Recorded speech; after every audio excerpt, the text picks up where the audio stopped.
l'importance du combat qu'on doit tous mener. te dama gis frange population yëpp dans presque tous les secteurs. ñoom ñëpp jug taxaw ne d'accord ñu ci report bi nga xamante ne moom le président de la République Macky Sall annoncé ci discours am te waa Assemblée nationale wote ko ma gis ci ay artistes yëpp ñu ci bari en tout cas des voix engagées ñu am ci taxawaay ma gis ci même dans le milieu du sport maa ngi lire rek Diomansy Camara position bi nga xamante ne mu ngi ko ci joxe. gis également ci li nga xamante ne moom mooy secteur privé bi gis ñi nga xam ne ñooy waa société civile nabu gis ñi nga xamante ne ñoom ñoo nekk ci wàllum santé gis également ñi nekk ci wàllum enseignement ak éducation parce que maa ngi dégg ne enseignants yi ñoom sax defe naa tey dañu war a def débrayage à partir de 10 heures. Et annoncé nañu également une grève générale su fekkente ne situation bi amélioré wul. gis également que mu am vraiment benn front social boo xamante ne uni ñëpp a jugandoo daanaka à l'exception de quelques personnes yoo xam ne xëy na peut-être ils ne se sont pas encore prononcés xëy na dañoo bokk ci clan ñi nga xam ne dañoo maanu ak ñi nga xam ne ñu ngi commencé jot a feeñ ndànk-ndànk di feeñal seen bopp ci li nga xamante ne moom mooy report bi ak di wax ne ñoom d'accord nañ ci mais vraiment la majeure partie mooy ñi nga xamante ne ñëpp solo ci réew mi d'accord ñu ci li nga xamante ne moom mooy report bi et surtout ñu ngi mener ay actions allant dans le sens de faire comprendre au président de la République que le Sénégal est plus important que tout. Que le Sénégal est au-dessus de nos propres personnes et que c'est important ci lii ñu nekk nii ñu mën ci gën a góorgóorlu ba nga xamante ne wax dëgg yàlla réew mi rek ñuy ñor suñu constitution rek luy ñor te warul doon loo xamante ne yomb na nit di ko laal ak di ko changer ak di jubbanti ni mu la neexee selon say bëgg-bëgg. donc loolu nag du ñu def lu dul rafetlu ko bu baax a baax et surtout tey je pense que am na benn manifestation bu ñu prévoir en ville. à partir de ce vendredi-là place de la nation boo xamante ne ndaje mi fa war a am li may wax rek mooy autorités yi comme président de la République nee na moom volonté mooy ñu dem dans le sens d'apaisement ak jàmm rek mën a am boobu la manifestation nañu ko autoriser nañu bàyyi xel ak di déglu baatu askan wi par rapport ak position bi ñu am ci décision yi ñuy jël ndagam askan wi la ñuy liggéeyal te ndagam on travaille pour l'intérêt du peuple Nabokor et aujourd'hui c'est bien que aussi Sénégalais yi comprendre ne li nga xamante ne moom moo jëm ci wàllu report bi du loo xamante ne politiciens yi kese wala candidats yi ñu jot a jàpp ne ñoo war a jàll ci li nga xamante ne en tout cas ñoo war a battre campagne pour normalement def ay élections le 25 février xeex bi ñuy xeex warul nekk le combat d'un politique ça doit être le combat de tout un chacun le combat de tout le monde l'engagement de tout un chacun et l'engagement de tout le monde pour que vraiment li nga xamante ne moom mooy sunu calendrier républicain ñu respecter ko ni ñu ko war a respecter pour que ñu amal élection ci date bi nga xamante ne moom la ñu ko jàpp et pour que tout simplement report bi ñu daal di ko yëkkati naa ko teg ko ci suuf il n'est jamais trop tard pour bien faire comme je dis souvent ce n'est pas parce qu'on recule qu'on est faible mais souvent c'est parce que quand on prend des décisions yoo xamante ne nii dañ ciy dellu si waat c'est parce que dañuy xool li nga xamante ne moom mooy njëriñu askan wi moo gën ci réew Sénégal ñu def ko te encore une fois wax ji mooy njiitu réew mi wax dëgg yàlla man jàpp naa ne ba tey woy bi mën naa rafet dëggal nag mere nañu ko et j'espère que moom xam na ni askan wi ñu ci bari mere nañu ko par rapport ak plein de choses yoo xamante ne xew na fi boobu ba tey nit ñi dañu cee boole rek patt daal di jàppoon rek ni le 25 février daañu mën a dem voter ji tranquillement def li nga xamante ne moom le peuple bi war a am muy son droit souverain de pouvoir voter et de choisir un nouveau président de la République loolu dañ leen ko xañ mu tas yaakaaru kon askan wu bari boo xamante ne wax dëgg yàlla ci loolu la ñu wéeroon seenub yaakaar te malheureusement situation bi ni mu demee boobu ba tey ba Sénégal ñu koy ngawtee fenn fu ci nekk je pense que war nañu xoolaat bu baax ci image démocratie bi nga xamante ne moom la ñu liggéey boobu ba tey jaay ko àdduna wërngal këpp ba ñëpp di rafetlu boobu ba tey taxawaayub Sénégal ba tax na nag ñu ngi may itam ñi nga xamante ne ñoom ñooy chaînes étrangères yi ay vues suba bu ñu xëyee ndax ñu ngi interviewé kenn ku ci nekk bon c'est vrai qu'il y a une bataille internationale à mener mais je pense que au-delà de tout cela ce qui est important c'est l'intérêt du Sénégalais c'est l'intérêt de ce peuple c'est la stabilité de ce pays c'est l'apaisement de la situation et c'est surtout la tenue des élections présidentielles ci date bi nga xamante ne moom lañ ko jàpp ñun ñëpp ñu war cee mën a dem ay élections yu normal parce que encore une fois il ne se passe absolument rien dans ce pays-là et je pense que bu kàddu yëpp jógandoo demandoo dans le même sens war nañu jël loolu en compte bu fekkente ne jàmmi réew mi rek lañu fi bëgg. Voilà donc le fait que ñoom ñëpp ñu booloo nag pour man c'est une très très bonne chose te Nabokor. C'est une bonne chose dans l'action et dans le principe mais nañu comprendre ne itam bu dëkk bi paralysé woo nga xamante ne ñu ci bari ci ñi nga xamante ne ñooy liggéey ci dëkk bi bu ñu téyee seenub loxo mu mel ni enseignants yi par exemple bu ñu toogee te xale yi jàngewuñu dina doon problème ci réew mi bu ñu fàtte ne dañu am ay xale yoo xam ne dañu war a préparer seen ay avenir ñenn ñi dañoo nekk ay classes d'examen donc interruption cours doonu li gën ci ñoom si on réfléchit pour l'intérêt de ces élèves là pour que ñu mën a am benn climat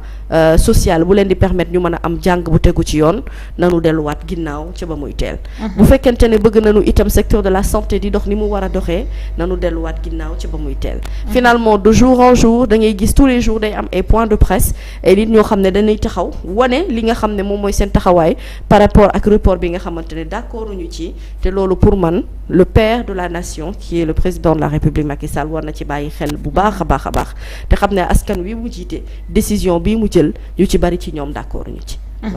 jërëjëf Ajaratu kàddu yi am na solo ci front social boobu ñi ci gisul rek mooy artistes yi Ajaratu. dégguñu leen ci ay artistes yu ma ci gis ay Fada Freddy gis nañ ko mais ay ñaar ñett Ngaaka Blindé je pense Awadi ak kan encore j'ai vu d'autres artistes se solidariser par rapport mais ñoom tamit jot na ñu gën a amaat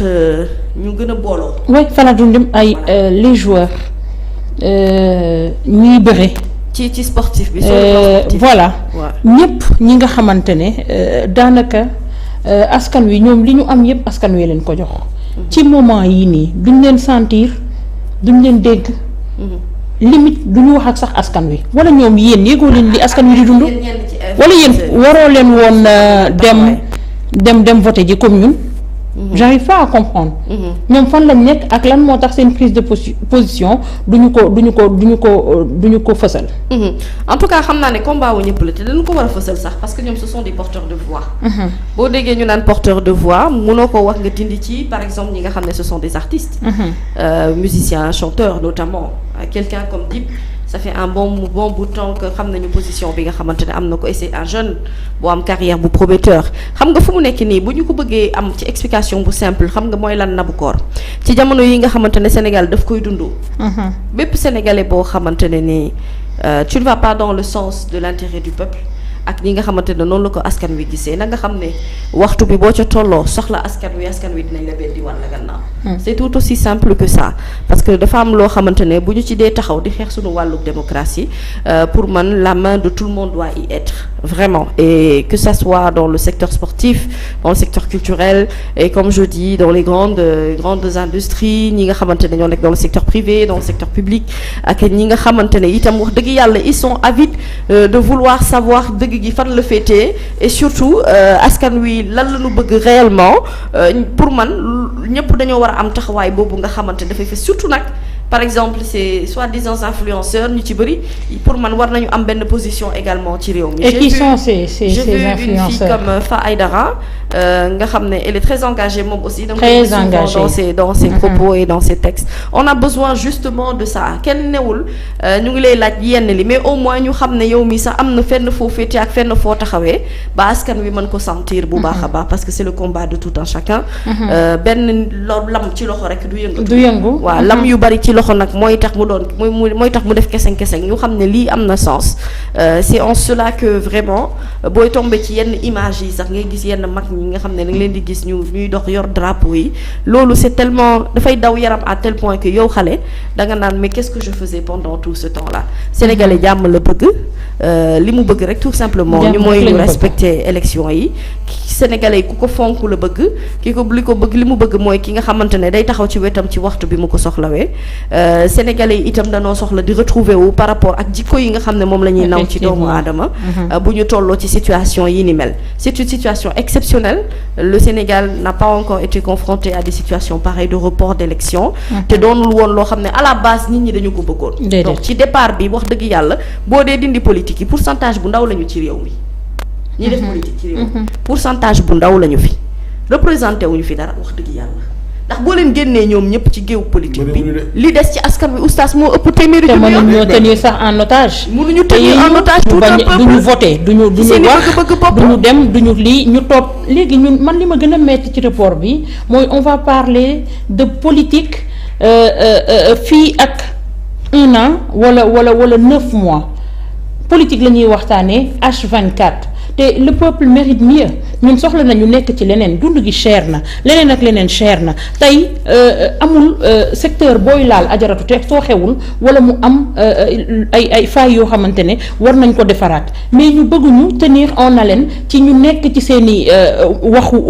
politicienne diw dem na fii di wuy ji na fee defee nañ ko nii wala waxee nañ ko ne le peuple sénégalais mérite mieux que ça ñun mérité wuñu di toogaat dundaat une seconde métit yi nga xamante ne moom la ñuy dund te yeneen a ngi ñëw ndax problème mu hivernage bi hivernage mu ngi ñëw ñu ngi koy annoncé bi ñuy wax ni dañuy reporter élection yi ba le 15 août wala le 25 août ñu ne finalement du mën a nekk au mois d'août ndax hivernage bi day ñëw mais est-ce que xam nga ni problème mu mbënn mi kenn réglé wu ko te mbënn mii di ñëwaat fii la koy fekkat mais jërëjëf mais loolu mooy wane ne kon justement am na lu bëri loo xamante ne soo xamee ci wàllub liggéey lu nu war a def te defuñu ko Nabou Cor c'est-à-dire que ce qui se passe mooy li ngay wax nii c'est tellement vrai dans ce pays bu ñu la falee ab mandat keroog ngay tàmbali mandat ba mandat bi di jeex lépp ci politique la ñuy tënku ci politique la ñuy waxtaane ci politique la ñuy yëngu on met de côté ou on suspend lépp loo xamante ne ce sont des questions sociales liées à notre vie ak ci ni ñu war a dëkkee comment peux-tu comprendre que bi Sénégal des Sénégal ba tey ba fii nu toll en 2024 Nabou Cor on parle de la question de la saison hivernale c'est inadmissible pendant que ñu ngi naan dañu nekk ci benn période boo xamante ne ñu ne on se dirige vers l'émergence waa émergence nag dafa am lu mu àndal boo dee tabax ay tali yu rafet ak di indi ay terre ak di indi ak ay bus xanaa fa nu war a daw kay tali ya dafa war a baax te la ca war a jiitu mooy ñu régler problème mu assainissement ba pare xam nga ne dëkk bi nga nekk dëkkub nawet la bu nawet ñëwee ndox mi dafay bari te am na ci ay gox-goxaat yu bari yoo xamante ne ay points d'eau la chaque année tu as les mêmes difficultés mais chaque année on revit le même film même problème bi la ñuy jànkonteel parce que problème bi en réalité duñu ko saafara dañu koy toxal dañu koy régler ci période bi nga xamante ne foofu la nekk bu passé ne bu déwénee ñu ñëwaat ci les mêmes méthodes yi nga xam ne moom la ñu utiliser at yi passé et loolu pour man ce n'est pas intelligent tey jii boo dee defar tali war ngaa xalaat fu ndox mi jaar war ngaa mën a xalaat loo xamante ne ni ñëwagul gouverner da ngay anticiper également ci lu ñëwagul surtout bu fekkente ne am nga expérience su loolee bu dee mu ngi lay door a dal ñu ne naam c'est la première fois que Sénégal mu am hivernage boo xam ne ndox mi bari na xamuñu nuñ koy contrôler mais mënuñu at mu jot c'est le même problème et dans tous les autres secteurs xam nga lan moo tax sénégalais yàkkamti woon Nabou Cor ñu def élection yi le 25 février et pourquoi les sénégalais tiennent à ce que élection yi ñu def ko à la date du 25 février et que report bii ñu boxam ko teg ko sànni ko ci biti ndax question politique na am dëgg la da cee jiitu te dafa bëri lu ci wàllum politique loo xam ne seetlu nañ ko fi boobu ba tey te yàgg nañ ko fi seetlu depuis régime mu président Macky Sall bi mu fi ñëwee ba tey mooy élimination des candidats ñu ci bëri ñoo xamante ne amoon nañu ci ñoom yaakaar ñu waroon bokk ñu xañ leen ko 2019 xañ leen ko 2023 d'accord nañu ak yéen de mais ñu ci bëri itam dañoo gis ne am na ay injustice ci seen ay leader politique yu ñu yaakaar mais lan moo tax ñu wéer seenub yaakaar ci leader politique boobee wala leader politique yooyee li ko indi c'est parce que tout simplement président de la République Macky Sall am na lu mu liggéey lu bari mais daf ci am yu bari yoo xam ne daf ci sooxe te loolu moo yor dundinu sénégalais bi mooy ni li ko yor mooy lu koy permettre mu mën a dund convenablement assurer li nga xamante ne mooy les besoins primaires loo xam ne wax dëgg yàlla nit warul cee mën a toog sax di ci débat lekk ak naan ndox ak courant loolu ak fu nit dëkk Oustaz Diaga ak liggéey bu nit jàppandi di daan dooleem loolu mooy c'est les principes de base boo xam ne sénégalais bu ci nekk war nga koo mën a am Nabou on ne peut pas tendre à un développement tant que ci dëkk bi lijjantiwuñu li nga xamante ne moom moo jëm ci wàllu question industrialisation mënuñu tendre vers un développement même bu fekkente ne on a des terres riches